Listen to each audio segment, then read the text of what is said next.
Okay, jumping in to caring for our antepartum patients, establishing a relationship with any of our pregnant clients. We're of course going to try to establish a rapport and a trust between you. We start with health history and head-to-toe assessment. Definitely recommend referring back to your book to that. Just take a look at a lot of those things that we're looking for and the reasons that we're asking for them. Some of the safety concerns. We are going to screen for abuse and depression at every visit. Every time they come into contact with a healthcare worker, we need to be asking them, do you feel safe at home? And then there's usually, most employers will have a screener for depression, because we want to systematically ask them every time, have you been experiencing these changes lately? Sleeping a lot more, no appetite, or insomnia even, or eating too much. Just changes are different for everybody, but and you ask specifically the question, do you feel like you have you had thoughts of harming yourself lately? We need to know that, because if they come back in with some sort of attempt, or in the case of an abuse later, and we never even ask the question, then that comes back on us as being irresponsible. So that's a screener. That's very common to be asked every time. Intimate partner violence. It's also important to know, kind of be familiar with the concepts behind this. You can refer back to your book, box 311, for that. And we are being aware that human trafficking is a possibility, so you can be aware of that. With surrounding all of these, obviously, these can be more of a verbal screen than a visible physical one. So we need to learn therapeutic communication, how to ask questions the right way that is non-threatening and non-judgmental. Because in these cases, the person is, the victim, and we don't want to ask questions that make them feel bad for having stayed in a situation or something like that. So definitely that is a topic you want to go back to your book and study on. And then as far as the actual kind of exam goes, we're going to make sure that we wash our hands every time, right? We're going to explain the procedure to the patient, and for most exams, we need the client to have an empty bladder. That's usually easy, because we ask them to get the clean catch urine sample at the beginning of every appointment, because we're screening for things with that.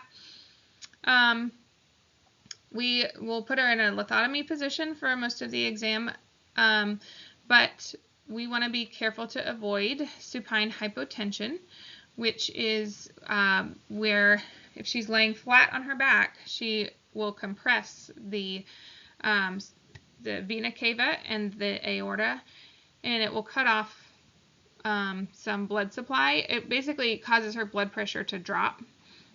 This isn't always immediate. It can take up to 10 minutes for it to really kind of set in, and she might start feeling dizzy and nauseous.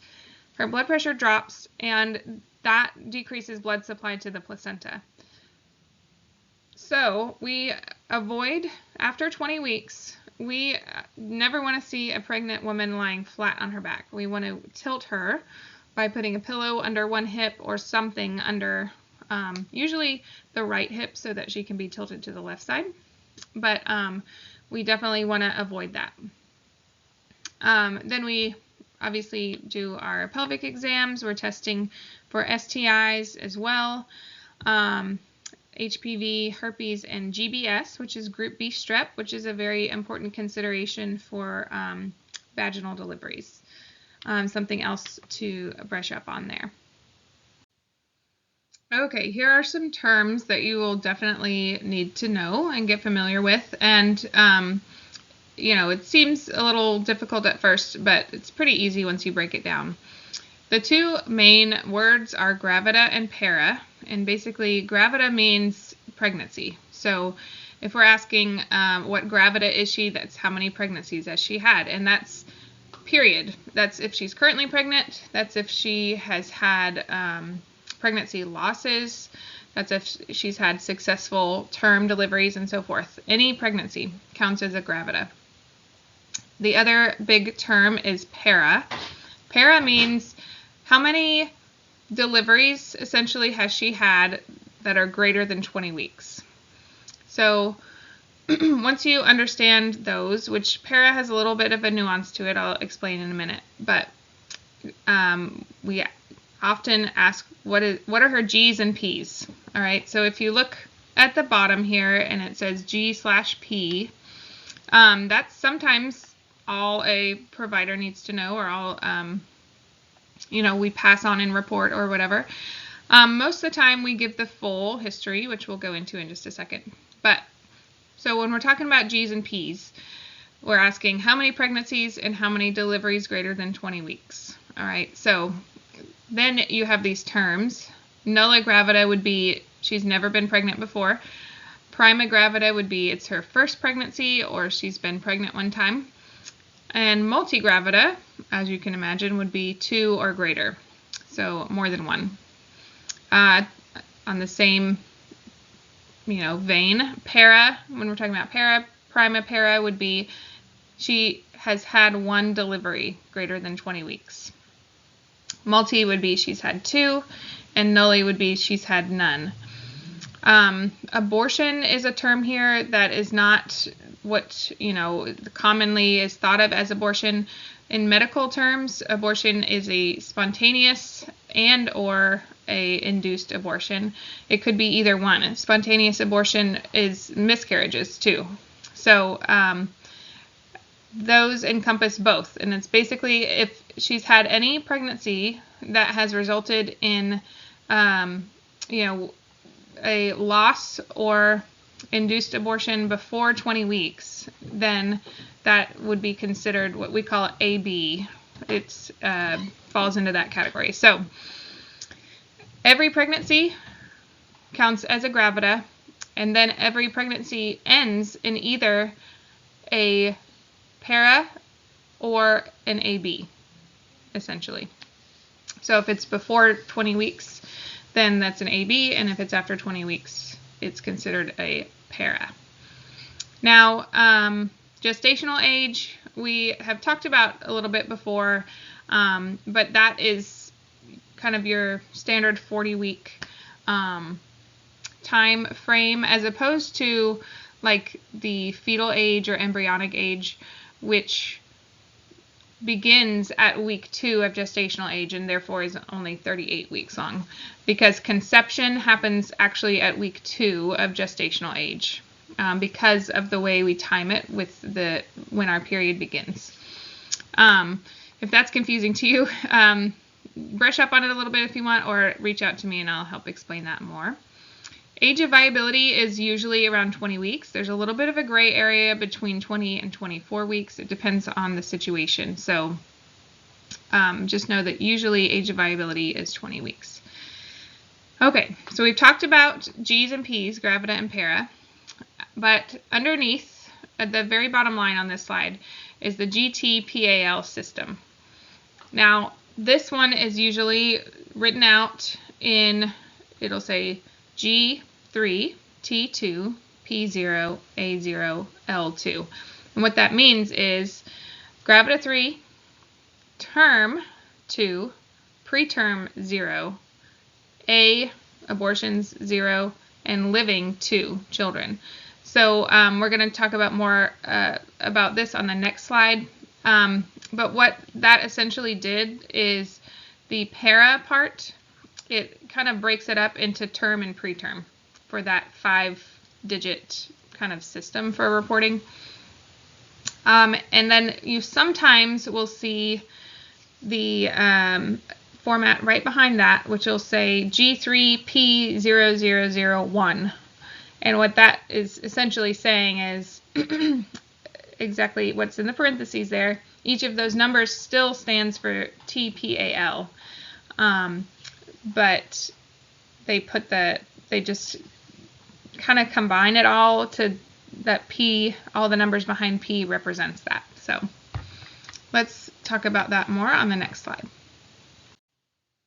Okay, this slide, I'm not gonna show you a video on this recording, but you are welcome to go back and watch it yourself.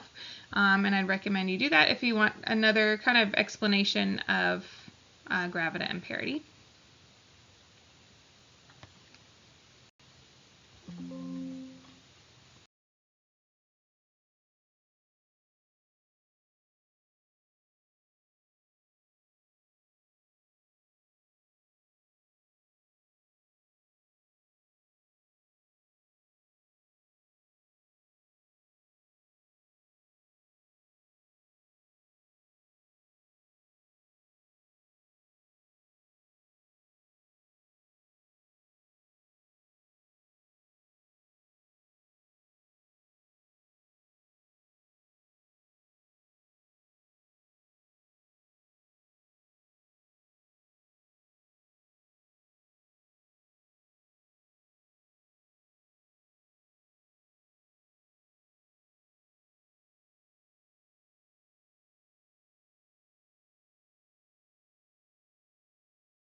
Okay, this slide is just for your practice, and the answers are on the next slide.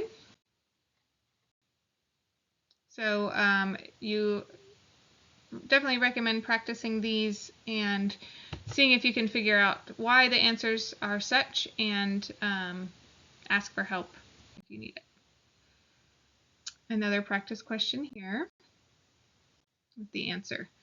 Okay, Nagel's rule we also talk about in class and get some practice there, but just as a reminder, it is just a formula for calculating the estimated due date based on the first day of the woman's last period, which we call LMP. So there is a error, like a possibility of error that is acknowledged and known, and that's why it's plus or minus 2 weeks. So there's kind of a an assumption that things could be a little bit different. It accounts for maybe the length of month, maybe for if she ovulated at a different time than what kind of the standard assumption is. So just kind of keep that in mind. But for as far as our calculations go, you find out when the LMP is, you subtract 3 months, add 7 days, and then if that would bring you over into the next year, if 9 months after July would bring you into the next year, then you're going to account for that and add the year, add one year to the date as well. There are some practice questions here. Excuse me. All right, so I recommend that you practice those as well. And I don't think I have the answers to these questions for you in this PowerPoint. So again, we'll practice them in class and you can kind of quiz yourself there. Another video here that we're going to talk about this next, the signs of pregnancy. So one easy way to remember the signs of pregnancy, the categories are the S in presumptive means subjective. So these are all of the signs that are noticed and experienced by the patient. And so these are things like, I miss my period, I'm tired all of a sudden, nausea and vomiting, and things that the patient is experiencing that could possibly be signs of pregnancy. They're kind of common things we think of, but it's definitely not a definitive sign like, yes, I'm definitely pregnant. There are things that could cause these symptoms, right? Maybe she has been through a lot of stress, she's missed her period, she's extra tired, maybe she's got a stomach bug or just something hormonal going on that is causing nausea and vomiting. So these are things that might make her suspect that she's pregnant, but still doesn't know for sure. All right, and then probable signs of pregnancy are things that are objectively observed by the healthcare provider. So that's the O in probable. So these are things like a positive pregnancy test, cervical changes, and things that can be observed by the provider, but it's still not a definitive sign, right? So Chadwick's sign is where the cervix actually changes color in pregnancy. It goes from kind of that pinkish to a bluish purple, and that can be observed on a speculum exam by a provider. And then other signs, the Goodell's and Hager's and McDonald's signs, are all related to the softening of the cervix and lower uterine segment. Ballottement would be on a vaginal exam if we feel something basically resting on the cervix and we can push up on it and it kind of floats up and then bounces back down onto your hand. That is ballottable. And if we feel a ballottable object on the other side of the cervix, then we would suspect that she's probably pregnant. That's probably a baby, but it's still not 100% certain. All right, and then the operculum forming, the mucus plug, that would be another probable sign, right? Any of these things, though, although they're observed by the healthcare provider and she's probably pregnant, they could be caused by other reasons too, including like a positive pregnancy test could occur in like a tumor where the body is producing HCG even though there's not a pregnancy. Could also be like a molar pregnancy where her body is producing really high levels of HCG, but there's no actual embryo or fetus there. So then that brings us to the positive signs of pregnancy. These are like, yes, you're definitely pregnant. A baby is the only thing that it could be. And that is hearing the fetal heartbeat and seeing fetal movement on ultrasound. The next slide is more on positive signs of pregnancy.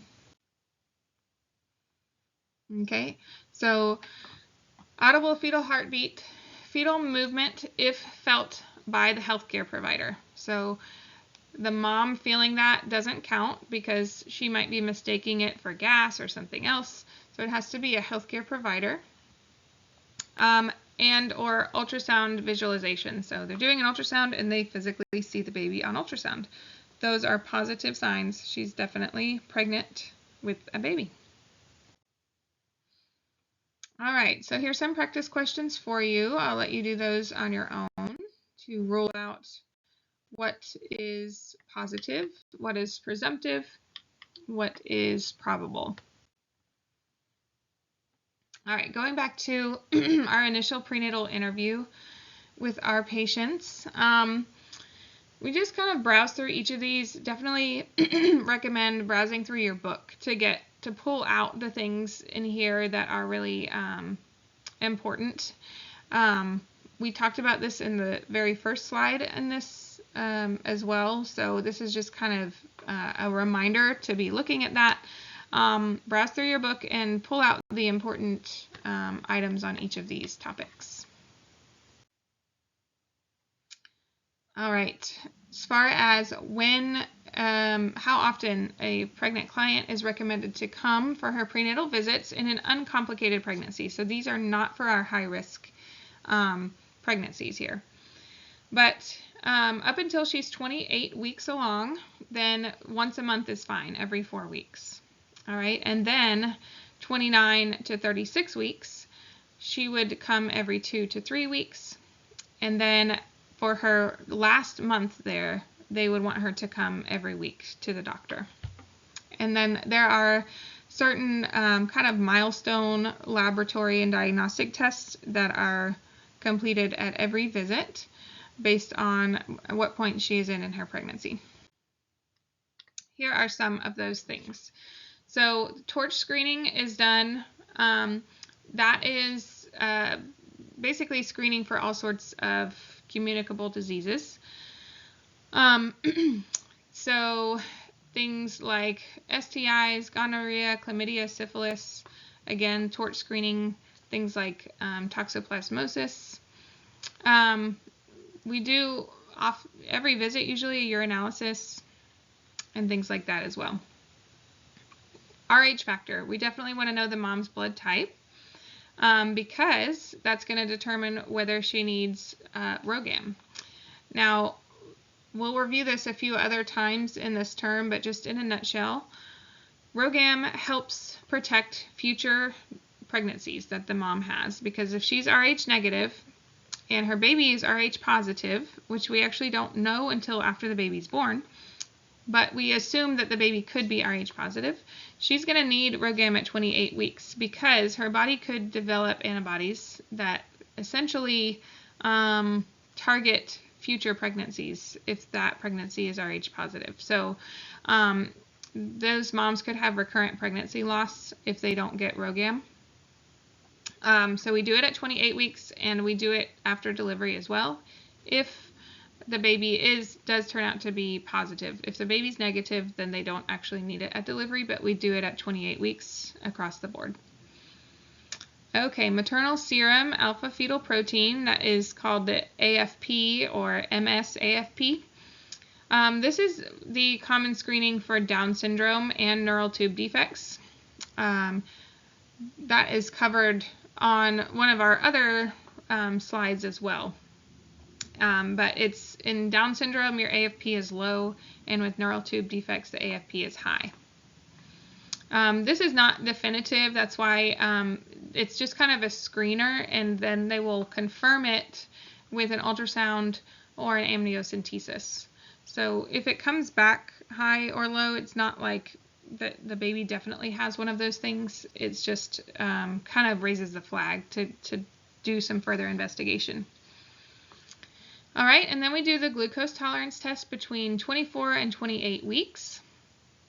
And then that will tell us whether she might have gestational diabetes. The 1 hour screening is just again, a screening. And then if it's high, then they will follow up with the 3 hour test to see whether she really does have gestational diabetes. All right, and then group B strep, I mentioned this a little earlier, but we do this right around 36 weeks, so anywhere from 35 to 37 weeks at her visit. We have to screen every mom for group B strep. If she is positive, we have to treat her for it during labor. She needs at least 2 doses of antibiotics to help protect the baby, because if the baby is exposed and infected with group B strep, then the mortality rates are very high for the baby. So we want to be careful of that. If she is group B unknown, because we either didn't get the results back yet, or she didn't have the test done, maybe she's not our patient and she came into the hospital to have her baby, then we're going to treat with antibiotics anyway, because we want to make sure to cover the bases. If she was positive or unknown and we didn't have time to give antibiotics, then the baby's going to have to get an IV and given antibiotics for 48 hours because it's that serious. So just some major tests there and labs. Okay, some more information on prenatal visits. Some of this is repeated. You can see there's a common theme here. But we're checking on the mom, checking on the baby, and for sure checking blood pressure. Preeclampsia we'll be learning about in the weeks to come. Blood pressure is one of kind of the major symptoms, one of the major things that we watch for, but we need to know whether it's chronic or whether it's gestational, occurring only in the pregnancy. And then fundal height. So fundal height is measured from the symphysis pubis all the way up to the top of the fundus, and it's a pretty good indicator of the gestational age and development of the baby. So if the pregnancy is developing normally, then it should track pretty closely with her number of weeks, and we measure that in centimeters. It can be affected by even a full bladder, but if she is measuring ahead or measuring behind, then that could be an indicator of either the size of the baby or the amount of fluid, and it would be a reason to investigate further to see if we can identify the cause, because too much fluid or too little fluid they're both a problem. So there I think is a chart coming up, but if not, there's definitely one in your book where it shows you the level that the fundus is expected to be. It doesn't rise up out of the pelvis until 12 to 14 weeks, so you can't palpate anything until 14 weeks at the very earliest, where it would just barely be palpable right above the pubic symphysis. So you could feel the uterus beginning to enlarge there at 14 weeks, and then it reaches the level of the umbilicus by 20 weeks, and then again rises predictably about 1 centimeter per week thereafter, up until at least 30 weeks. That's pretty predictable measurement there. All right, let's keep going. We do Leopold's maneuvers. It's a systematic kind of series of palpation where we're beginning at the top of the fundus, and then we feel down along the sides to feel the long flat part of the back, and then on the opposite side we would probably be feeling the small parts, as we call them, so like the arms and legs. Now if the baby's back is turned to the mom's belly button, then we might not be able to feel the small parts, and we would try to determine that, but it can usually give us a good indication of generally the way the baby is laying, and then where to put our fetal monitor, not electrodes, but monitors. So we start at the top, go down the sides, and then we feel at the very base to see if we can tell which is the presenting part. If we compare the way it feels at the bottom versus the top, then the more firm part would be where the head would be. If it's firmer at the top than it is at the bottom when we're feeling, then the baby might be breech. And then that final maneuver there is testing what is the engagement. Can we tell if the baby's head is firmly engaged in the pelvis yet? Okay, some more practice questions for you. I'm going to click through all of these. Here is the chart that I was referring to that is about fundal height. I already kind of touched on all of this, but you can definitely kind of review this again so that you can see. You can also kind of see in this photo that between 36 and 40 weeks, that the uterus actually, once engagement happens and the baby goes down into the pelvis, then it creates a little bit more room for her there, and the level of fundus actually drops a little bit instead of continues to go higher and higher. And that term where engagement happens is called lightening. And in layman terms, a lot of times we hear the baby has dropped, right? Dropped into the pelvis there. All right, here is another just kind of view of how we monitor prenatal visits and everything. So you can just kind of review this. Certain things are done in the first visit, certain things are done every single visit, and then some things are done at kind of milestones through the pregnancy. So just kind of review that chart there. This slide, I think, is just amazing because it's showing how much changes in a relatively short period of time, even just visually, physically for the mom. Look how her intestines are squished up near her spine. It's no wonder that constipation is such an issue for many moms, right? But look at all of these common changes there too. So things that don't really show in a picture. But common things, shortness of breath is common, right? We're kind of trained when we're learning med-surg and all different aspects that shortness of breath is like the warning sign, right? And it's a big problem. But it's just a common change in pregnancy because everything is squished up. You know, her diaphragm is not able to expand the way it normally would be able to. So shortness of breath is common. Backache is common. Sometimes we think of backache as being a sign for preterm labor, but sometimes it is just a sign that her back hurts or that she's having round ligament pain too. So just kind of be aware of that if it's irregular pain that she's feeling in her back and relatively mild, then it might just be backache that she should do some pelvic rocks. She could put some warm compress to it and, you know, try different positions and stretching. Other things to just point out here, frequent urination is another sign that for a non-pregnant patient might alert us to possibly a urinary tract infection, whereas for a pregnant patient, it's, you know, just kind of a standard expected change. Okay. Another one, this one at the very bottom, leg cramps.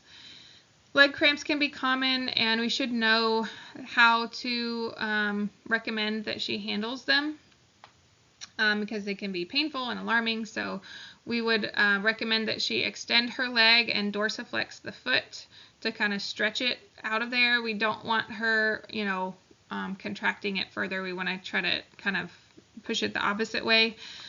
We wouldn't recommend that she, you know, sits down and raises her leg. We would want her to try to walk on it and kind of encourage it to come out of its cramping state.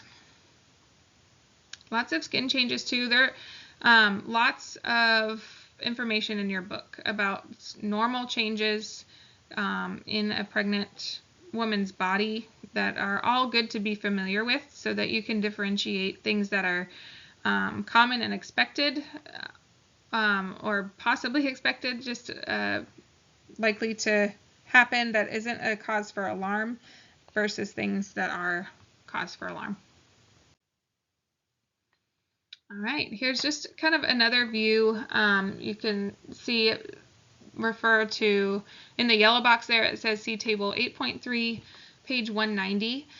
But things like nasal stuffiness and epistaxis. I don't know exactly how to say that, but what it means is a bloody nose, so nosebleeds, okay? Other things, changes in her skin, changes in the renal system, gastrointestinal, musculoskeletal, neurological as well, and then breast changes, endocrine system changes, hormonal, of course. So lots of changes going on in a mom's body when she's pregnant. And as I say, just review those so that you can be aware of what is normal and expected. All right. Let's touch on some of the major ones. So as far as the reproductive system goes, her utero-placental blood flow, of course, changes. She's got lots more of her blood volume being channeled through her uterus and the placenta. 1/6 of the total maternal blood volume is within the uterine vascular system during pregnancy. There are 3 things that can decrease uterine blood flow, which is an issue, of course, because if you're decreasing uterine blood flow, you are decreasing blood flow to the baby. So what we've got is if mom's blood pressure drops, so low maternal arterial pressure, during a uterine contraction, which is why uterine contractions that are too close and frequent are a problem. And then maternal supine position. So we talked about this supine hypotension. The uterus compresses the vessels and impairs blood flow to the uterus. Here's some other reproductive system changes. We talked a little bit about the mucus plug. The operculum there forms to help form a nice seal between the world and the baby. And what you're seeing in the other picture here are just some changes that occur kind of during pregnancy and delivery. So what you're seeing on the A here is a non-pregnant abdomen, vagina, and cervix. And then B would be postpartum. So if a mom has had at least one baby, her cervix looks different, vaginal opening looks different, and her breast looks different too. All right, other circulation changes. Increased blood volume, but the blood pressure does not change. So the body is accounting for it. The blood volume increases because the plasma increases. So if she does develop hypertension before 20 weeks, then that's considered chronic hypertension. Or if we detect elevated blood pressure before 20 weeks, okay? Now, the plasma increases, like I said, which helps increase the blood volume, which causes this, what's called physiologic anemia in pregnancy. Okay, so because the plasma increases, it's basically diluting the blood, and so it causes her H&H to go down, even though her red blood cell actually increases in production. So she's producing more red blood cells, but her H&H is going down because her plasma is increasing to increase her blood volume. So this effect is called physiologic anemia. And so kind of the normal range for anemia is like a normal in pregnancy is a lower range than a non-pregnant adult. But if her hemoglobin is less than 11 or hematocrit is less than 33, she's considered anemic. Okay. So again, physiologic anemia is because of the plasma increasing, the blood volume increasing. Her red blood cells do increase, but it's not enough of an increase to usually account for and offset that physiologic anemia that happens there, the dilution of the blood volume. During pregnancy, she's in a hypocoagulable state. I don't know what I just said, but it is hyper, not hypo, hypercoagulable. She is more at risk of clotting, of thromboembolic disease. Okay, so we want her to avoid long periods of sitting. We want her to be up and moving. We do not want to risk developing a blood clot. Okay, hypercoagulable. All right, and we've talked a couple of times already about supine hypotension. And as I said, it reduces circulation to the placenta, which can cause hypoxia for the baby. All right, some hormonal changes. Causes skin changes for the mom. The linea nigra and striae are stretch marks over there. Melasma or cholasma are the pregnancy mask, where you'll see darkened pigmentation across the face. And then the musculoskeletal system. She often develops lordosis and back pain from the belly just kind of pulling forward. Her ligaments and joints literally are loosened because of hormonal changes as well. Relaxin and progesterone, they cause the joints to be more relaxed, which is good when you're, trying to have a baby, right? Because everything can kind of open a little bit better. But when you're pregnant, it can be difficult. And so it can cause her waddling gait. It can cause some pain and things. The abdominal muscles also stretch, so that can cause diastasis recti, which is the abdominal muscles separating there in the front of the belly there. Okay, so we've been talking about common and expected signs of changes in pregnancy, and the task often is to be able to differentiate what is normal and what is a danger sign. Okay, so this slide outlines the danger signs. That's chills or fever is never normal, right? Painful urination, so not just the urgency and frequency, but painful, burning, right? Persistent vomiting. Of course, if you're detecting decreased fetal movement, that would be a warning sign. We always tell them to come in and be checked for that. Signs of preterm labor. If you'll notice, cramping and constant or irregular low backache could both be signs.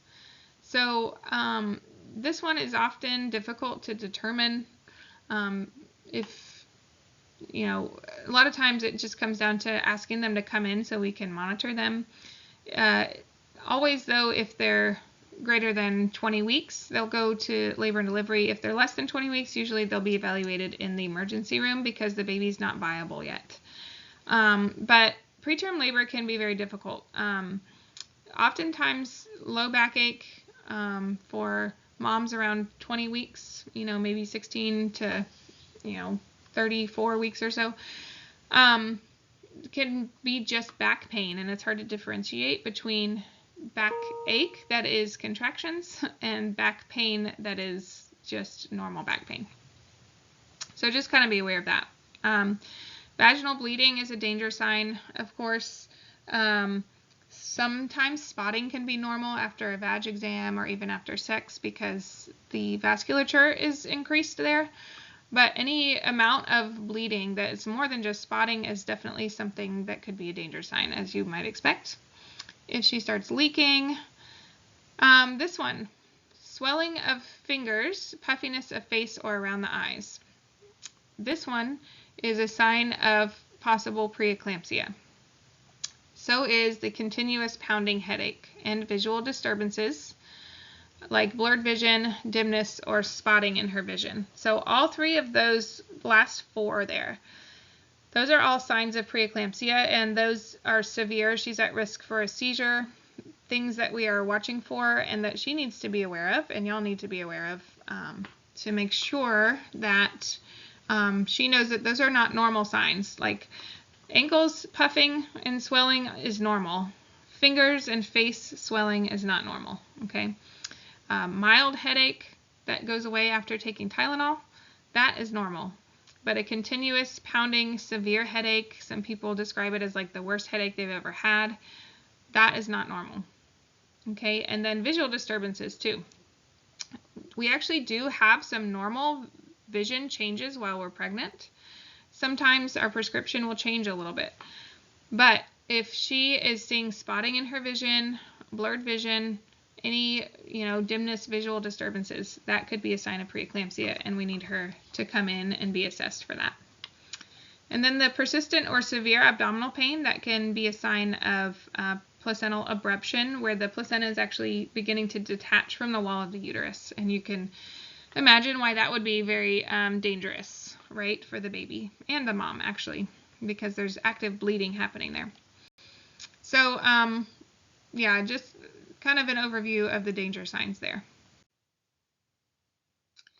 Here we're back to a visual of supine hypotension.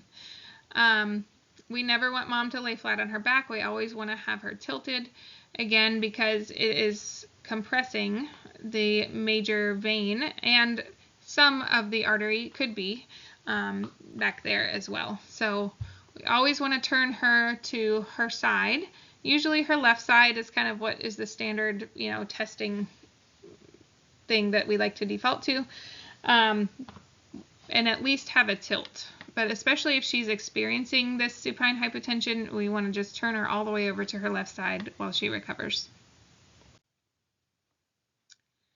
Okay, and then speaking about adaptation to pregnancy, we're talking about kind of the mental aspect, the coping aspect of it.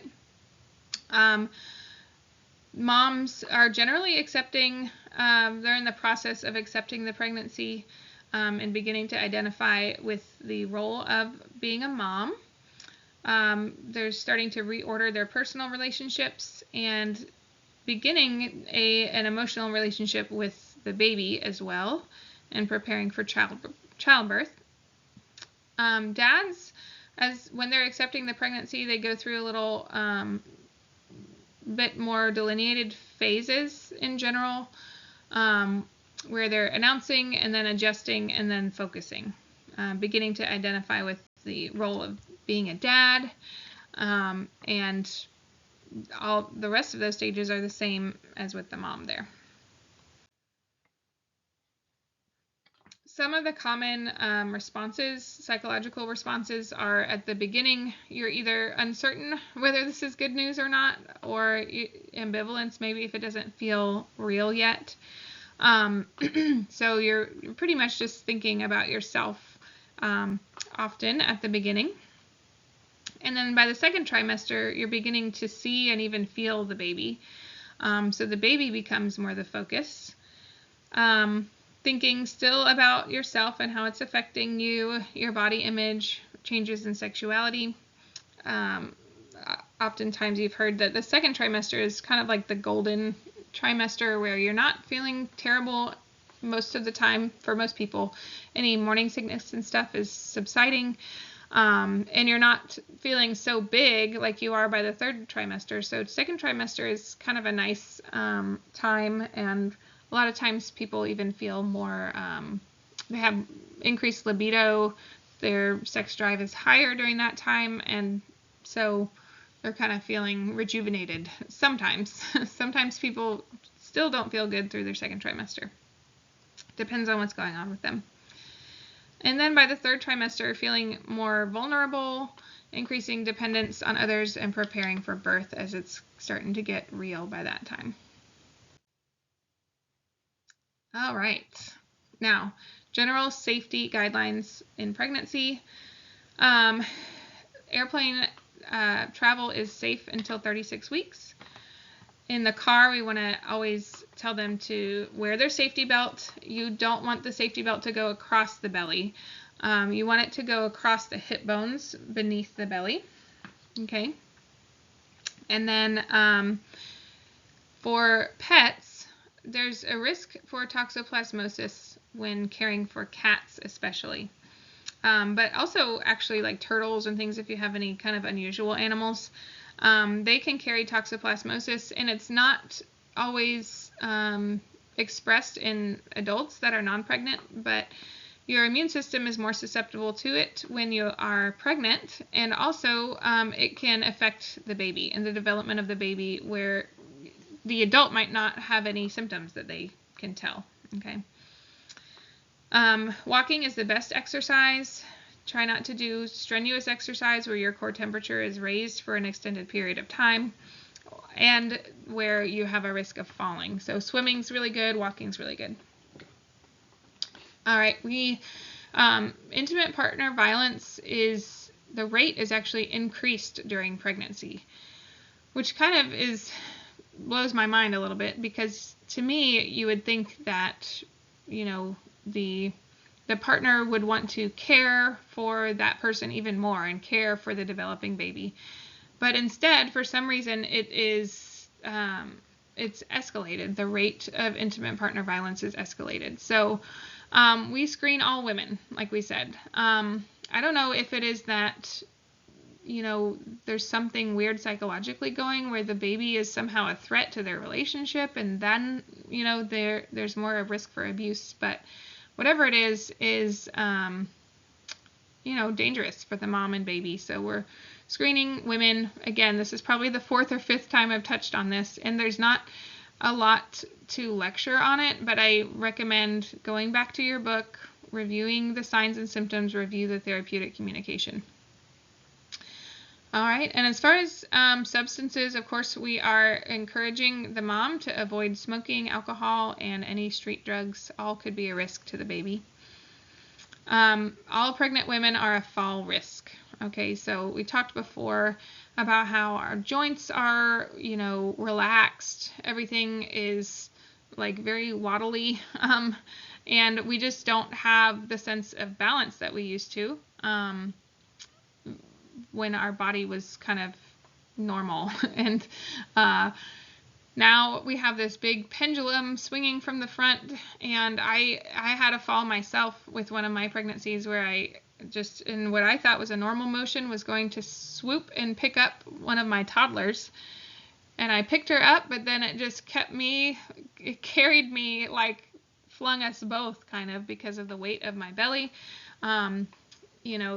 I just wasn't aware of how off balance I would be, I guess. So all pregnant women are at risk for falling, both from things like I just described, but also just your gait is different, your balance is impaired, and you don't always realize it. So fall risk for moms. We want them to rise slowly and be careful, hold on to something.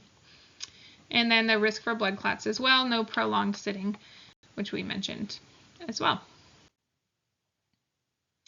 Okay, getting to the end here. Braxton Hicks contractions can begin in the 4th month of pregnancy. So they can be happening all throughout the 2nd and 3rd trimesters, and they are irregular and usually painless. Some people actually do experience discomfort with Braxton Hicks contractions. So it's very difficult for those people to determine what is true and what is false labor, which we'll talk about next week and with next week's material. But some people never notice them at all the way up through delivery, and some people it's very noticeable. So it just depends on the person. But those are random. They can be annoying, but they're basically like strengthening your uterine muscle and keeping it in shape for the big marathon that is going to happen. And then, again, we'll touch on this a lot more next week, but true labor will increase in intensity over time, so like from hour to hour. The intensity of the contractions increase, the duration of each contraction will increase, and the key star asterisk asterisk asterisk is that true labor contractions cause cervical dilation or cervical changes like softening. So we will do a cervical exam to see what changes are happening, and if there are no changes happening, then that is not true labor yet. Okay, and then the last slide of this is just talking again about preterm labor. She could have any one of these symptoms, some abdominal pain, cramping, backache, or pelvic pressure, and it could be signs of preterm labor. So again, the only way we know if it's true labor is if it's causing changes to the cervix. But it's because it's often hard to recognize, they definitely need to identify what is normal for them. They will need to sometimes palpate themselves to see if it feels like their abdomen is getting hard or tight. And then if nothing else, they just might need to be coming in to be checked. Sometimes we won't do a manual cervical exam to check their cervix. We'll request an ultrasound because they can get an actual measurement of the cervical length and see what's happening there. So preterm labor is defined as if she's contracting more often than every 10 minutes. So basically more than 6 contractions in 1 hour, then that's too much, and we would want them to come in. Of course, any bleeding or spotting along with that would be signs for concern. So that's just kind of like a intro almost to some of the things that we'll be learning in the next section. Reach out if you have any questions.